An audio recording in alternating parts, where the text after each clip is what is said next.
नमस्कार दोस्तों, एक बार फिर से स्वागत है आपका हमारे डीएस स्टडी चैनल पर। तो दोस्तों, आज हम इस वीडियो के अंदर पढ़ेंगे यूपी टेट का प्राथमिक स्तर का पेपर हुआ था 2017 को, उसका पर्यावरण अध्ययन यानी ईवीएस का जो भाग है उसको आज हम इस वीडियो के अंदर सॉल्व करने वाले हैं। तो दोस्तों, आप भी अगर यूपी टेट की तैयारी कर रहे हैं या फिर यूपी टेट का पेपर देने वाले हैं तो ये वीडियो आपकी काफ़ी हेल्प रहने वाली, क्योंकि दोस्तों यूपी टेट के अंदर भी प्रीवियस क्वेश्चन काफ़ी रिपीट होते हैं। और अभी दोस्तों अगर यूपी टेट की तैयारी कर रहे हैं तो ये वीडियो आपकी काफ़ी हेल्प रहने वाली है। तो दोस्तों वीडियो के अंत तक जरूर देखें और चैनल पर नए तो चैनल को सब्सक्राइब करें। चलिए दोस्तों, शुरू करते हैं आज के प्रश्न नंबर 1 से। एक वयस्क मानव में कुल अस्थियों की संख्या कितनी होती है? ए 305, बी 275, सी 206 या फिर डी 175। तो दोस्तों इसका उत्तर होगा हमारा ऑप्शन नंबर सी यानी कि 206। तो दोस्तों एक वयस्क मानव में कुल अस्थियाँ यानी हड्डियों की संख्या 206 होती है। बात करें सबसे छोटी आकार की हड्डी की तो स्टेपेज कहा जाता है, जो कान की होती है। और बात करें सबसे बड़े आकार की हड्डी की तो उसे फीमर हड्डी यानी कि जांग की हड्डी जो होती है, फीमर हड्डी जांग में पाई जाती है, फीमर हड्डी उसे कहते हैं। नेक्स्ट, ग्रीन पीस इंटरनेशनल का मुख्यालय अवस्थित है? ए न्यूयॉर्क में, बी सिडनी में, सी एम्स्टर्डम में या फिर डी नागासाकी में। तो दोस्तों इसका उत्तर होगा ऑप्शन नंबर सी यानी कि हमारा एम्स्टर्डम। तो दोस्तों ग्रीन पीस एक वैश्विक पर्यावरण संगठन है जिसका मुख्यालय एम्स्टर्डम यानी नीदरलैंड में है। इसके अलावा 55 से अधिक देशों में 26 स्वतंत्र राष्ट्रीय और क्षेत्रीय कार्यालय हैं। इस संगठन की स्थापना वर्ष 1971 में कनाडा में हुई थी। नेक्स्ट, प्रकाश संश्लेषण के प्रकाशीय चरण के दौरान डैश का ऑक्सीजन डैश का अपचयन होता है? ए जल NADP, बी NADPH2, CO2, सी CO2, जल या फिर डी CO2, NADPH2। तो दोस्तों इसका उत्तर होगा हमारा ऑप्शन नंबर ए यानी कि जल NADP। तो दोस्तों पौधों में जल प्रकाश पड़ रहित और कार्बन डाइऑक्साइड की उपस्थिति में कार्बोहाइड्रेट के निर्माण को प्रकाश संश्लेषण कहते हैं। तो दोस्तों प्रकाश संश्लेषण के प्रकाशीय चरण के दौरान जल का ऑक्सीकरण एवं NADP का अपचयन रिडक्शन होता है। नेक्स्ट, LPG के संदर्भ में क्या सत्य नहीं है? ए यह एक स्वच्छ ईंधन है, बी यह उच्च ऊष्मीयमान का है, सी यह नीचे ज्वाला से जलने वाला है या फिर डी यह मीथेन उत्सर्जन करने वाला है। तो दोस्तों इसका उत्तर होगा हमारा ऑप्शन नंबर डी यानी कि यह मीथेन उत्सर्जन करने वाला है। तो दोस्तों LPG गैस ब्यूटेन एवं प्रोपेन का मिश्रण होता है जिसे उच्च दाब पर द्रवित कर सिलेंडर से भरा जाता है। यह अत्यधिक ज्वलनशील होती है और इससे होने वाली दुर्घटना से बचने के लिए इसमें सल्फर के यौगिक यानी मिथाइल मरकाप्टेन को मिला देते हैं ताकि इसके रिसाव को इसकी गंध से पहचाना जा सके। Next, the origin of species प्रजातियों की उत्पत्ति एक रचना है? एक अरस्तु की, बी चार्ल्स डार्विन की, सी मेंडल की या फिर डी रॉबर्ट हुक की। तो दोस्तों इसका उत्तर हमारा ऑप्शन नंबर बी यानी कि चार्ल्स डार्विन की। तो दोस्तों प्रजातियों की उत्पत्ति या द ऑरिजिन ऑफ स्पेसिस रचना चार्ल्स डार्विन की है।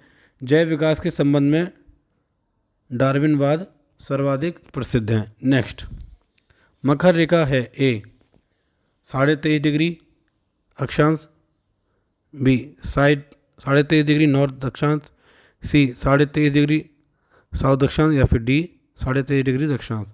तो दोस्तों इसका उत्तर हमारा ऑप्शन नंबर सी यानी कि 23.5 डिग्री दक्षिण दक्षांश। तो दोस्तों मकर रेखा दक्षिणी गोलार्ध में भूमध्य रेखा के समांतर 23.5 डिग्री दक्षांश साउथ पर ग्लोब पर पश्चिम से पूर्व की ओर खींची गई एक काल्पनिक रेखा है। नेक्स्ट, अंतर्राष्ट्रीय न्यायालय का मुख्यालय अवस्थित है? ए जेनेवा में, बी हैग में, सी न्यूयॉर्क में या फिर डी पेरिस में। तो दोस्तों इसका उत्तर ऑप्शन नंबर बी यानी कि हैग में। तो दोस्तों अंतर्राष्ट्रीय न्यायालय का मुख्यालय हैग में है। यह संयुक्त राष्ट्र संघ यानी UNO का मुख्य न्यायिक अंग है। नेक्स्ट, संविधान सभा ने राष्ट्रीय गान को अपनाया? ए 20 जनवरी 1950 को, बी 24 जनवरी 1950 को, सी 21 मई 1949 को या फिर डी 13 नवंबर 1949 को। तो दोस्तों इसका उत्तर होगा ऑप्शन नंबर बी, यानी कि 24 जनवरी 1950 को। तो दोस्तों भारत का राष्ट्रगान जन गण मन गुरु रविंद्रनाथ टैगोर द्वारा लिखा गया एक गीत है, लिखा गया था। इस राष्ट्रगान को संविधान सभा द्वारा 24 जनवरी 1950 को अपनाया गया। नेक्स्ट, पुष्कर मेला कहाँ आयोजित किया जाता है? ए जयपुर, बी उदयपुर, सी जोधपुर या फिर डी अजमेर। तो दोस्तों इसका उत्तर होगा ऑप्शन नंबर डी, यानी कि अजमेर। तो दोस्तों पुष्कर मेला राजस्थान के अजमेर ज़िले में आयोजित किया जाता है।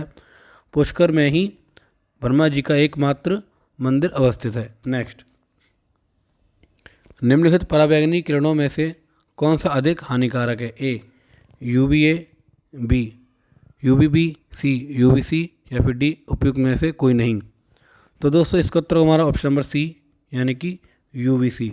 तो दोस्तों पराबैंगनी किरणों में यूवीए और यूवीबी सूर्य के प्रकाश में प्राप्त होती है, जिसमें यूवीए कम हानिकारक और जबकि यूवीबी अधिक हानिकारक, जैसी त्वचा कैंसर हेतु होती है। जबकि यूवीसी जो व्यक्ति द्वारा कृत्रिम तरीके जैसे कार्बन, लोहा या अन्य धातुओं के विद्युत आर्क, मरकरी, वेपर लैंप आदि से प्राप्त होती है, सबसे अधिक हानिकारक होती है। नेक्स्ट, निम्नलिखित में से कौन सा जैव मंडल का अजैविक घटक नहीं है? ए प्रोटीन, बी मृदा, सी कवक या फिर डी फास्फोरस। तो दोस्तों इसका उत्तर होगा ऑप्शन नंबर सी, यानी कि कवक। तो दोस्तों कवक जैव मंडल का जैविक घटक है, ना कि अजैविक घटक। शेष तीनों यानी कि प्रोटीन, मृदा और फास्फोरस जैव मंडल के अजैविक घटक है, क्योंकि अजैविक घटक में पानी, हवा, मिट्टी, धूप और खनिज आते हैं जो कि प्रजनन करने में सक्षम नहीं होते हैं, जबकि जैविक घटक में आने वाले समूह प्रजनन करने में सक्षम होते हैं। नेक्स्ट, गिर शेर परियोजना अवस्थित है? ए गुजरात में, बी महाराष्ट्र में, सी उत्तर प्रदेश में या फिर डी मध्य प्रदेश में। तो दोस्तों इसका उत्तर होगा ऑप्शन नंबर ए, यानी कि गुजरात में। तो दोस्तों गिर शेर परियोजना यानी कि गिर लॉन प्रोजेक्ट गुजरात के सौराष्ट्र क्षेत्र में अवस्थित है। यह एशियाई बब्बर शेर के लिए विश्व प्रसिद्ध है। नेक्स्ट, WWF से आशय? A world wide fund, B world wide fund, world war fund, C world wildlife fund या फिर डी वर्ल्ड वॉच फंड। तो दोस्तों इसका उत्तर होगा ऑप्शन नंबर सी, यानी कि वर्ल्ड वाइल्ड लाइफ फंड। तो दोस्तों WWF या वर्ल्ड लाइफ फंड यानी कि विश्व वन्य जीव कोष को अब world life fund for nature के नाम से जाना जाता है। प्रकृति संरक्षण हेतु इस संस्था का गठन 1961 में हुआ था और उसी वर्ष इसका पंजीकरण एक परोपकारी संस्था के रूप में हुआ। यह संस्था पर्यावरण के संरक्षण, अनुसंधान एवं रखरखाव संबंधी मामलों पर कार्य करती है। नेक्स्ट, गंगा नदी निकलती है? ए अरावली सीढ़ी से, बी लद्दाख ग्लेशियर से, सी गंगोत्री ग्लेशियर से या फिर डी मिलाप ग्लेशियर से। तो दोस्तों इसका उत्तर होगा ऑप्शन नंबर सी, यानी कि गंगोत्री ग्लेशियर से। तो दोस्तों गंगा नदी प्रवाह की लंबाई लगभग 2525 किलोमीटर की दृष्टि से भारत की सबसे लंबी नदी है। इसका उद्गम गंगोत्री हिमानी से होता है। नेक्स्ट, भारत में निम्नलिखित में से कौन सी एजेंसी मुख्य रूप से प्रदूषण के मापन से संबंधित है? ए ग्रीन ट्रिब्यूनल, बी केंद्रीय प्रदूषण नियंत्रण बोर्ड, सी केंद्रीय जल आयोग या फिर डी सर्वे ऑफ इंडिया। तो दोस्तों इसका उत्तर होगा ऑप्शन नंबर बी, यानी कि केंद्रीय प्रदूषण नियंत्रण बोर्ड। तो दोस्तों केंद्रीय प्रदूषण नियंत्रण बोर्ड का गठन एक संवैधानिक संगठन के रूप में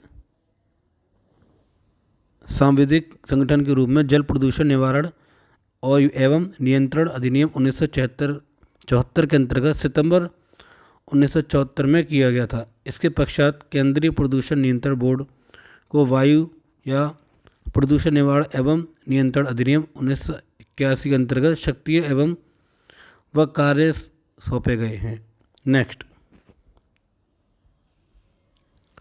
कोटोपैक्सी एक जागृत ज्वालामुखी है जो अवस्थित है? ए सिसिली में, बी हवाई में, सी एंडीज़ में या फिर डी रॉकीज़ में। तो दोस्तों इसका उत्तर होगा ऑप्शन नंबर सी, यानी कि एंडीज़ में। नेक्स्ट, तिब्बत की सांगपो नदी भारत में किस नाम से जानी जाती है? ए गंगा, बी यमुना, सी ब्रह्मपुत्र या फिर डी सिंधु। तो दोस्तों इसका उत्तर होगा ऑप्शन नंबर सी यानी कि ब्रह्मपुत्र। तो दोस्तों ब्रह्मपुत्र नदी को तिब्बत में सांगपो या सांगपू के नाम से जाना जाता है। इसके अलावा यह अरुणाचल प्रदेश में दिहांग, असम में ब्रह्मपुत्र और बांग्लादेश में जमुना के नाम से जानी जाती है। ब्रह्मपुत्र नदी चीन के तिब्बत क्षेत्र एवं बांग्लादेश से होकर प्रवाहित होती है। नेक्स्ट, घास भूमि क्षेत्र के पारितंत्र की खाद्य श्रृंखला में सबसे उच्चतर स्तर के उपभोक्ता होते हैं। ए शाकाहारी, बी मांसाहारी, सी जीवाणु या फिर डी मांसाहारी या शाकाहारी। तो दोस्तों इसका उत्तर ऑप्शन नंबर बी यानी कि मांसाहारी। तो दोस्तों घास भूमि क्षेत्र के पास पारितंत्र की खाद्य श्रृंखला के सबसे उच्चतर उपभोक्ता मांसाहारी यानी कार्निवोरस होते हैं। नेक्स्ट, वायुमंडल का प्रमुख स्तर जो पृथ्वी तल के नज़दीक है। ए समताप मंडल, बी क्षोभ मंडल, सी मध्य मंडल या फिर डी आयन मंडल। तो दोस्तों इसका उत्तर होगा ऑप्शन नंबर बी यानी कि क्षोभ मंडल। नेक्स्ट, संयुक्त राष्ट्र सुरक्षा परिषद में कितने स्थायी सदस्य हैं। ए 3, बी 4, सी 5 या फिर डी 6। तो दोस्तों इसका उत्तर होगा ऑप्शन नंबर सी यानी कि 5। तो दोस्तों संयुक्त राष्ट्र संघ वर्ष 1945 में एक अंतर्राष्ट्रीय संगठन है जिसमें वर्तमान में 193 सदस्य देश शामिल हैं। संयुक्त राष्ट्र संघ, संयुक्त राष्ट्र सुरक्षा परिषद संयुक्त राष्ट्र संघ के 6 प्रमुख अंगों में से एक है जिसके 5 स्थायी सदस्य देश हैं। संयुक्त राज्य अमेरिका, यूनाइटेड किंगडम, फ्रांस, रूस और चाइना। नेक्स्ट, सरिस्का राष्ट्रीय उद्यान अवस्थित है। ए पश्चिम बंगाल में, बी गुजरात में, सी राजस्थान में या फिर डी असम में। तो दोस्तों इसका उत्तर होगा ऑप्शन नंबर सी यानी कि राजस्थान में। तो दोस्तों सरिस्का राष्ट्रीय उद्यान राजस्थान के अलवर जिले में स्थित है। इस उद्यान को वर्ष 1955 में वन्य जीव अभ्यारण्य घोषित किया गया है जबकि वर्ष 1992 में इसे राष्ट्रीय पार्क का दर्जा मिला है। नेक्स्ट, पारिस्थितिकी तंत्र में ऊर्जा का मुख्य स्रोत है। ए एटीपी, बी सूर्य प्रकाश, सी डीएनए या फिर डी आरएनए। तो दोस्तों इसका उत्तर होगा ऑप्शन नंबर बी यानी कि सूर्य का प्रकाश। तो दोस्तों पृथ्वी पर पारिस्थितिक तंत्र में समस्त ऊर्जा का मुख्य स्रोत सूर्य है। कोयला, खनिज तेल, जल ऊर्जा, पवन ऊर्जा, परमाणु ऊर्जा आदि सभी सूर्य ऊर्जा के परिवर्तित रूप है, परंतु वर्तमान युग में मुख्यतः कोयला, खनिज तेल और जल विद्युत को ही ऊर्जा के मुख्य रूप में प्रयोग किया जाता है। नेक्स्ट, एगमार्क का संबंध है। ए गुणवत्ता से, बी पैकेजिंग से, सी संसाधन से या फिर डी उत्पादन से। तो दोस्तों इसका उत्तर होगा ऑप्शन नंबर ए यानी कि गुणवत्ता से। तो दोस्तों एगमार्क भारत सरकार के विपणन एवं निरीक्षण निदेशालय द्वारा कृषि संबंधी विभिन्न उपभोक्ता वस्तु के लिए निर्धारित किया गया है। एगमार्क प्रमाणीकरण आयोग विभिन्न खाद्य पदार्थ का निरीक्षण करके उनके स्तर के अनुरूप विभिन्न श्रेणियां प्रदान करता है। नेक्स्ट, आर्सेनिक द्वारा जल प्रदूषण सर्वाधिक है। ए उत्तर प्रदेश में, बी मध्य प्रदेश में, सी बिहार में या फिर डी पश्चिम बंगाल में। तो दोस्तों इसका उत्तर होगा ऑप्शन नंबर डी यानी कि पश्चिम बंगाल में। तो दोस्तों आर्सेनिक एक गंधहीन और स्वादहीन उपधातु है जो जमीन के सतह के नीचे प्रचुर मात्रा में उपलब्ध है। भारत के विभिन्न राज्यों जैसे कि पश्चिम बंगाल, बिहार, झारखंड, उत्तर प्रदेश, असम आदि में जल प्रदूषण आर्सेनिक की वजह से ज़्यादा है। इन सभी राज्यों में सर्वाधिक प्रभावित राज्य पश्चिम बंगाल है। नेक्स्ट, वन्य जीव सुरक्षा अधिनियम पारित किया गया था। ए 1960 में, बी 1962 में, सी 1972 में या फिर डी 1975 में। तो दोस्तों इसका उत्तर होगा ऑप्शन नंबर सी यानी कि 1972 में। तो दोस्तों भारत सरकार ने देश के वन्य जीव की सुरक्षा करने और प्रभावी ढंग से अवैध शिकार, तस्करी और वन्य जीव का और उससे व्युत्पन्न अवैध व्यापार को नियंत्रित करने के उद्देश्य से वन्य जीव संरक्षण अधिनियम 1972 लागू किया गया। इस अधिनियम को वर्ष 2003 में संशोधित करते हुए कानून के तहत अपराधों के लिए सजा और जुर्माना अधिक कठोर बना दिया गया। नेक्स्ट, दूध से दही बनने की प्रक्रिया को कहते हैं। ए प्रकाश संश्लेषण, बी आसवन, सी किण्वक या फिर डी स्टेरिलाइजेशन। तो दोस्तों इसका उत्तर होगा ऑप्शन नंबर सी यानी कि किण्वक। तो दोस्तों किण्वक एक जैव रासायनिक क्रिया है। इसमें जटिल कार्बनिक यौगिक सूक्ष्म जीवों की सहायता से सरल कार्बनिक यौगिक से विघटित होते हैं। जैसे दूध से दही बनने की प्रक्रिया किण्वक यानी कि फर्मेंटेशन कहलाती है। नेक्स्ट, किस देश के संविधान से मौलिक कर्तव्यों को लिया गया है? A Germany, B United Kingdom, C USA या फिर डी यूएसएसआर। तो दोस्तों इसका उत्तर होगा हमारा ऑप्शन नंबर डी यानी कि यूएसएसआर। तो दोस्तों वर्ष 1976 में किए गए 42वें संवैधानिक संशोधन द्वारा पहली बार भारतीय संविधान में एक नया अध्याय 4 का मूल कर्तव्य शीर्षक के अधीन जोड़ा गया है, जिसमें नागरिकों के 10 मूल कर्तव्यों का उल्लेख किया गया है। संविधान में निहित मौलिक कर्तव्यों को रूस के संविधान पहले यानी पूर्व में से यूएसएसआर से लिया गया है। नेक्स्ट, ध्रुव तारा कहा जाता है? ए उत्तरी तारे को, बी दक्षिणी तारे को, सी पूर्वी तारे को या फिर डी पश्चिमी तारे को। तो दोस्तों इसका उत्तर होगा ऑप्शन नंबर ए यानी कि उत्तरी तारे को। दोस्तों पृथ्वी सूर्य का चक्कर लगाने के साथ साथ अपनी धुरी पर भी घूमती है। इस धुरी का एक सिरा दक्षिण ध्रुव है और दूसरा उत्तरी ध्रुव। अगर इस धुरी से एक समांतर रेखा खींची जाए तो वह ध्रुव तारे तक जाएगी। यही कारण है कि ध्रुव तारा हमें स्थिर दिखाई देता है और उत्तरी आकाश के सभी तारे इसके चारों ओर घूमते नजर आते हैं। नेक्स्ट, भारत में प्रोजेक्ट टाइगर प्रारंभ किया गया था? ए 1972 में, बी 1973 में, सी 1981 में या फिर डी 1985 में। तो दोस्तों इसका उत्तर होगा ऑप्शन नंबर बी यानी कि 1973 में। तो दोस्तों वैज्ञानिक, आर्थिक, सौंदर्यपरक और सांस्कृतिक और पारिस्थितिकी दृष्टिकोण से भारत में बाघों की वास्तविक आबादी को बरकरार रखने के लिए और लोगों की शिक्षा व मनोरंजन हेतु राष्ट्रीय धरोहर के रूप में इसके जैविक महत्व के क्षेत्रों को परिरक्षित रखने के उद्देश्य से केंद्र सरकार द्वारा प्रायोजित बाघ परियोजना वर्ष 1973 में शुरू की गई थी। उल्लेखनीय है कि अंतर्राष्ट्रीय टाइगर दिवस 29 जुलाई को प्रतिवर्ष मनाया जाता है। चलते हैं दोस्तों आज के आखिरी प्रश्न, प्रश्न नंबर 30।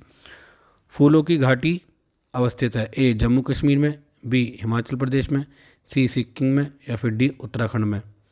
तो दोस्तों इसका उत्तर होगा ऑप्शन नंबर डी यानी कि उत्तराखंड में। तो दोस्तों फूलों की घाटी यानी कि द वैली ऑफ फ्लावर राष्ट्रीय उद्यान भारत के उत्तराखंड राज्य के चमोली जिले में स्थित है।